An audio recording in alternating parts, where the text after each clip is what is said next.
se encontra lá em Mateus, capítulo de número 28. Vai colocar aqui na taxa para a gente ler juntos. Aleluia. Não é um texto muito grande, não. Mateus 28. Aí você vai colocar o versículo de número 5 aí.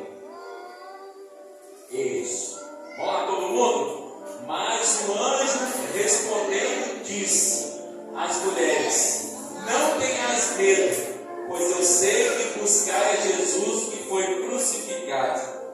E os 6 agora? Ele, todo mundo junto, ele não está aqui, porque já ressuscitou, como havia dito. Vede o lugar onde o Senhor jazia.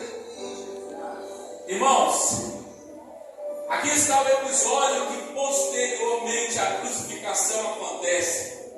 Depois que Jesus é levado diante de Caifás, diante de Pilatos, depois que ele é julgado, sofre os seus açoites, sofre as suas condenações, depois que Jesus é posto abaixo de um ladrão, sendo negociado pelo povo judeu, e eles trocam esse Jesus Nazareno, filho de Deus, por um ladrão chamado Barrabás. Jesus é negociado e é trocado por ele. Depois que é trocado e acontecem os seus julgamentos, depois que os seus açoites vêm às suas costas, depois que todo o peso dos pecados, dos meus pecados e dos seus pecados, eles vêm até Jesus. Depois que tudo isso acontece, temos agora um episódio da ressurreição diante de nós. Depois que essa não era a cruz que Jesus morreu, mas depois que a cruz que bebe todo o sangue de Cristo como uma esponja, ela de repente fica encharcada e passa todo o episódio da crucificação, do lamento, do murmúrio, passa tudo aquilo que ele sofreu por mim e por você. Acontece numa manhã de sábado, a ressurreição de Cristo. Só que eu preciso primeiro refrescar a sua memória para que você entenda que ressurreição, ela nada mais é, ela vem do latim resurrectio, e ela nada mais é do que o ato de ressurgir, ressuscitar ou voltar à vida.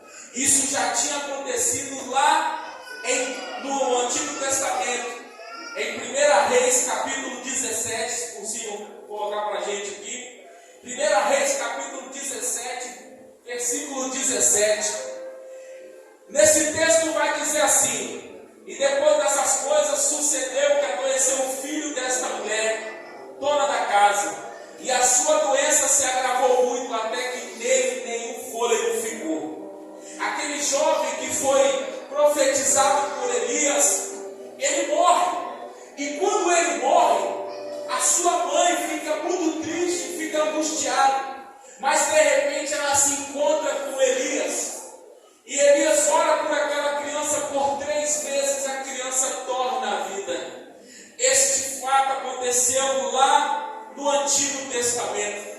Também temos um segundo exemplo que está lá em 2 Reis, capítulo 13, versículo de número 20. Vai falar acerca de um capitão. Depois morreu Eliseu e o sepultaram. As tropas dos moabitas invadiram a terra à entrada do ano. Coloca para nós o 21. E sucedeu que entrando eles, um homem, eis que viram uma tropa, e lançaram o homem na sepultura de Eliseu.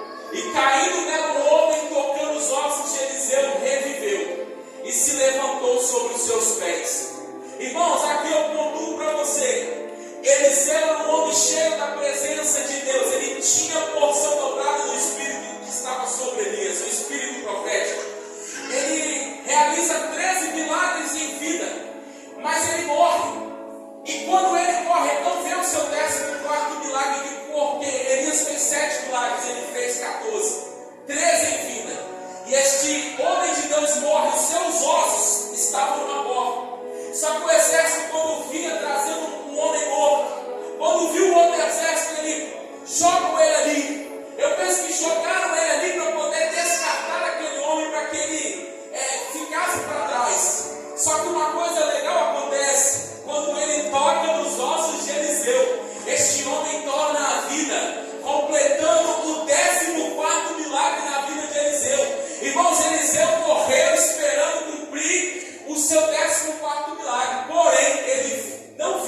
ressurreição existe, existiu.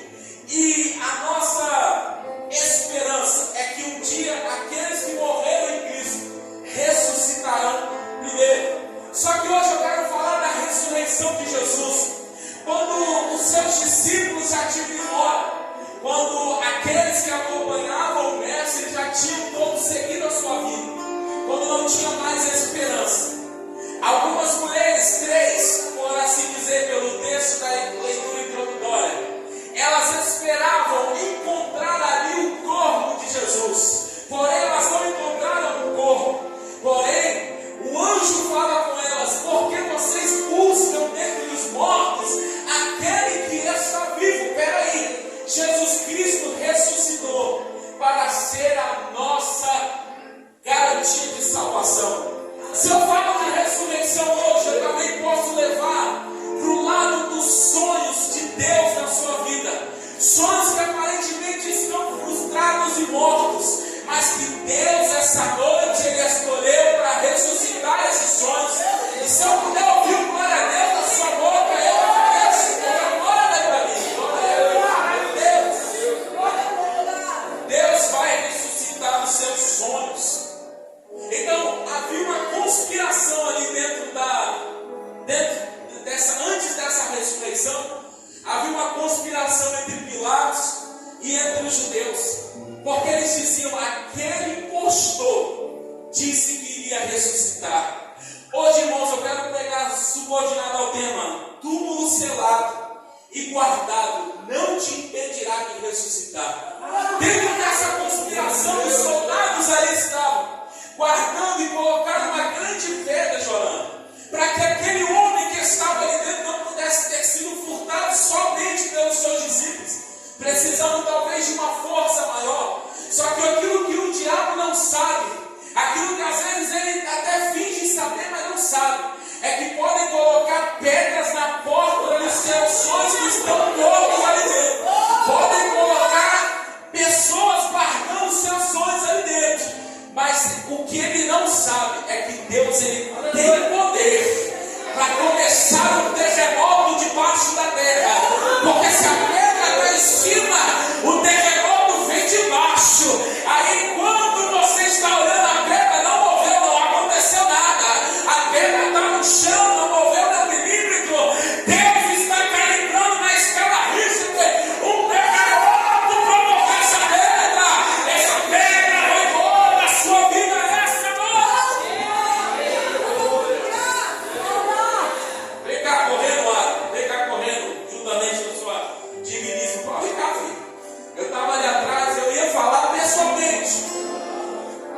Mas Deus me disse que hoje, por isso que eu estou animado. Tem profeta de Deus nessa casa. Olha para esse povo lá, pode olhar para eles lá. Olha para ele aqui, para ela. O anjo do Senhor disse bem assim: Adam, por que você procura dentre os mortos aquele que está vivo? Aí ele diz, quando eu estava ali atrás, o Senhor falou para mim: por que você buscar entre os mortos aquele que está vivo? Vim te ver o lugar onde ele jazia.